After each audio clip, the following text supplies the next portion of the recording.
నమస్తే, నేను మీ కుప్ప పద్మిని. ఇన్నాళ్ళు మీ సపోర్ట్ ని నాకు అందిస్తూ, మీ ప్రేమని నాకు అందిస్తున్న ప్రతి ఒక్కరికి కృతజ్ఞతలు.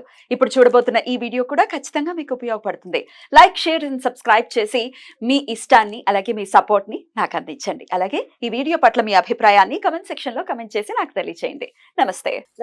Welcome to our channel. నేను పద్మిని. ప్రస్తుతంతో పాటు ప్రముఖ ఆధ్యాత్మికవేత్త, astrologer, numerologist, gemmologist, tarot card reader, what not Tanishq గారు మనతో పాటు ఉన్నారు. మాట్లాడదాం. తనిష్క గారు నమస్తే అండి. నమస్తే మా. వాస్తు రిలేటెడ్ ఇష్యూస్ జనరల్ గా సర్వసాధారణంగా ఉంటాయి. ఎంతో కొంత చిన్న చిన్న మైన్యూట్ గా అయినా ఉంటాయి.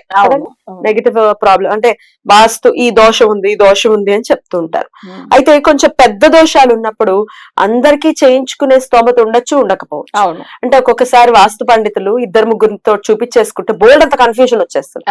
ఒక ఆయనేమో డోర్ తీసేయాలి, అవును. ఒక ఆయన అక్కర్లేదంటారు, ఒకళ్ళేమో ఇక్కడ ఉండద్దు అంటారు, ఒకళ్ళేమో ఇక్కడ ఉండమంటారు.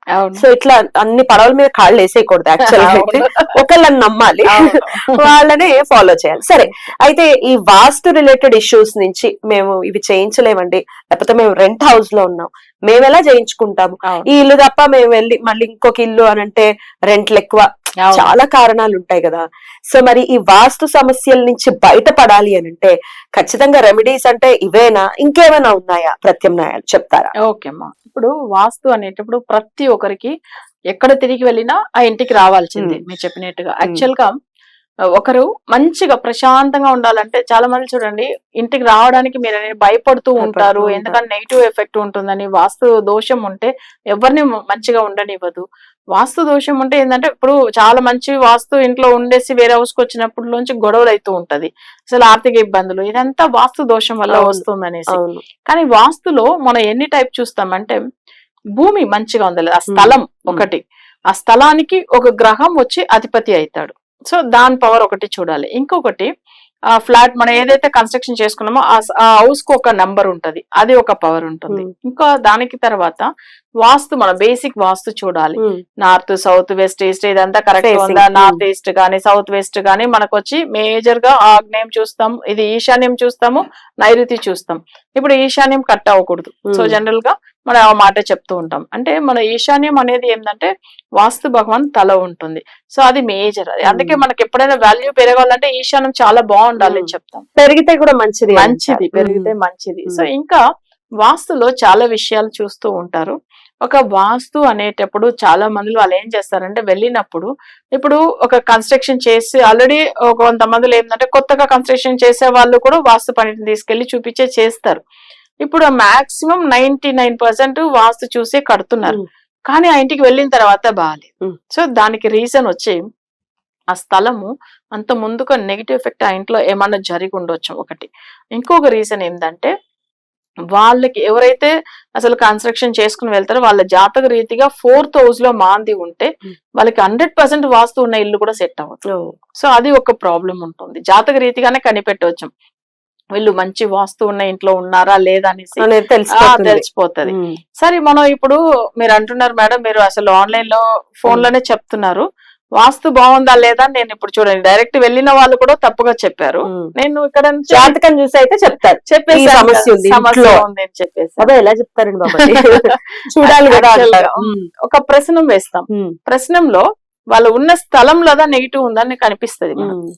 ఇప్పుడు ఒకరికి జాతకం చూస్తాము, వాళ్ళకి ఏమైతుంది లగ్నం నుంచి 4th హౌస్ లో నవాంశ చక్రంలో నెగిటివ్ గ్రహంతో వేరే గ్రహాలు కలిసి 4th హౌస్ లో నెగిటివ్ ఉంటేనే వాళ్ళకి ఉన్న స్థలంలో నెగిటివ్ అవుతుంది అని అర్థమైపోతుంది.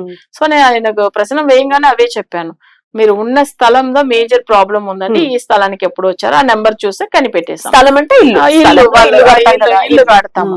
సో ఆ వాస్తు ప్రకారం మనకు అక్కడ కనిపిస్తుంది కదా. సో అక్కడ ఏమైతుంది హౌస్ గురించి ఏంది, వాస్తు అనేది బేసిక్ వాస్తు వేరే చూస్తారు, అది ఒక సబ్జెక్ట్. జాతక రీతిగా చూసేది ఒకటి ఉంటుంది, అది కాకుండా న్యూమరాలజీ పరంగానే ఆ హౌస్ సెట్ అవుతుందా లేదని చూడాలి.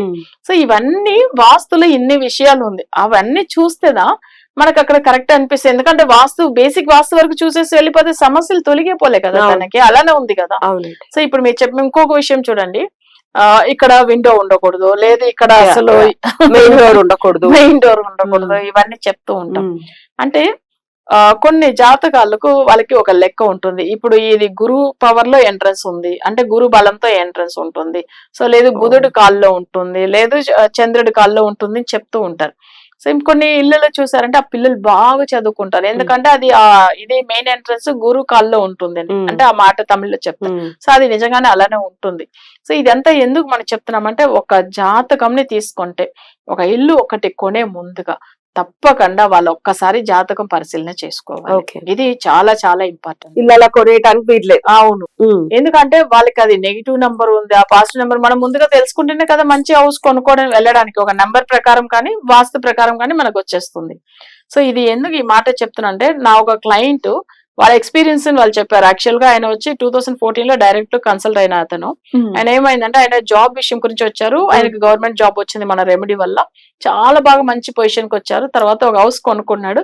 ఆయన కొన్న house number negative power 1 power లో కొనుక్కున్నారు. ఆయనకు అసలు మాంది వచ్చి సూర్యుడు అయ్యాడు, నెగిటివ్ అయిపోయింది అది. తర్వాత ఏమైందంటే అక్కడ నుంచి టోటల్ మళ్ళీ అప్పులు లాస్ అన్ని అంతే, అందరితో గొడవలు అన్ని. తర్వాత మన రెమెడీ ఇచ్చిన తర్వాత మంచిగా అయ్యారు. బట్ అయితే కానీ ఆ హౌస్ ని సేల్ చేసి వేరే కొత్తవి కొనుక్కున్నారు. ఈ విషయం నేను వేరే వాళ్ళది టీవీలో చెప్తున్నప్పుడు వినేసి తను మళ్ళీ వచ్చారు, మేడం నేను మీ ఓల్డ్ క్లయింట్. ఒకసారి గట్టిగా తిట్టాను, నా ఓల్డ్ క్లయింట్ అయి ఉండి మీరు వదిలిపోయి అసలు బాగా అయినప్పుడు మంచిగా ఉండాలి కదా, ఒకసారి హౌస్ మీరు కొనుక్కునే ముందుకు ఒకసారి చూడాలి కదా, జాతక చక్రం చూడాలి. సో అప్పుడు చూసుకుని మీ నెంబర్ సెట్ అవుతుందా లేదా నేను చెప్పి ఉంటాను కదా అనేసి ఇప్పుడు ఇంత లాస్ చేసుకున్నాను. ఎగ్జాక్ట్లీ. సో అందుకని ప్రతి ఒక్క క్లయింట్ కి అదే చెప్తాం. సో మన ఇక్కడ ఏంటంటే వాస్తు గురించి చాలా విషయాలు ఉంటుంది, బట్ మన వాస్తుకు డైరెక్ట్ జాతకాలు చూసుకుని రెమెడీ చేపించేది కాకుండా అరుణాచలం వెళ్తే అరుణాచలం వెళ్తే ఎంత బాగుంటుందంటే అక్కడ 8 దిక్కులు శివుడు ఉంటాడు. అవునండి, ఓకేనా, అంటే అష్ట దిక్కులోని శివుడు అంటే మనకు 8 దిక్కులోంచి మనకి ఒక ఇల్లు అంటే కూడా 8 దిక్కు తప్పకుండా ఉంటుంది. అవునండి. సో అక్కడ నుంచి మనకి ఎంత రక్షణ ఉంటుందో దేవుడు అలానే మనం చూసుకుంటాడు. ఆ 8 దిక్కులు ఇప్పుడు ఎట్లాగైతే మెయిన్ టెంపుల్ ని చూసుకుంటామో 8 దిక్కుల్ని కూడా దర్శనం చేసుకుని రావాలి. 8 శివలింగాలు ఉంటుంది, ఈశాన్య లింగము, కుబేర లింగం, మీకు అసలు వెళ్తే తెలుసు, నైరుతి లింగం అన్ని ఉంటది. సో అయితే ఇవన్నీ మనం మొక్కినామంటే తప్పకుండా మనకు ఒకవేళ ఆల్రెడీ మనం కొనుక్కున్నాం హౌస్, అక్కడ నుంచి ప్రాబ్లం జరుగుతుంది, సో దీంట్లోంచి బయటపడాలి ఎలా అని చెప్పేసి మనం వెళ్ళి అని ఒకవేళ పౌర్ణమి రోజు మీరు వెళ్ళినా అసలు మనకు దర్శనం దొరికే కష్టం, ఎందుకంటే చాలా జనులు వస్తూ ఉంటారు. మీరు నార్మల్ రోజుల్లోనే వెళ్ళొచ్చాము, ఎప్పుడైనా ఆయన ఉంటాడు. ఒకసారి ఏంటంటే వెళ్ళి దర్శనం చేసుకొని ఆయన్ని మొక్కుని ఏదైనా కానీ వాస్తు దోషం ఉన్న వాళ్ళు తప్పకుండా ఆయన వెళ్ళి దర్శనం చేసుకుని వచ్చిన తర్వాత అసలు ఇంటికి రాగానే వాళ్ళకి ఒక దారి చూపిస్తాడు, మంచిగా అవుతారు.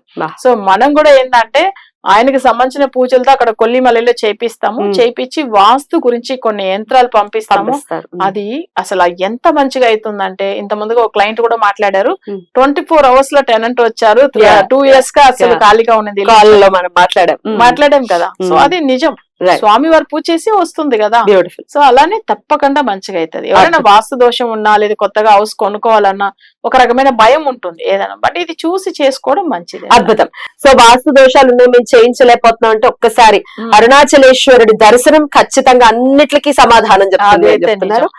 బ్యూటిఫుల్ అండి. ఒకవేళ ఇల్లు కొనుక్కోలేకపోతున్నాం అనుకున్న వాళ్ళు కూడా ఒకసారి స్వామిని దర్శనం చేసుకుని రావచ్చు.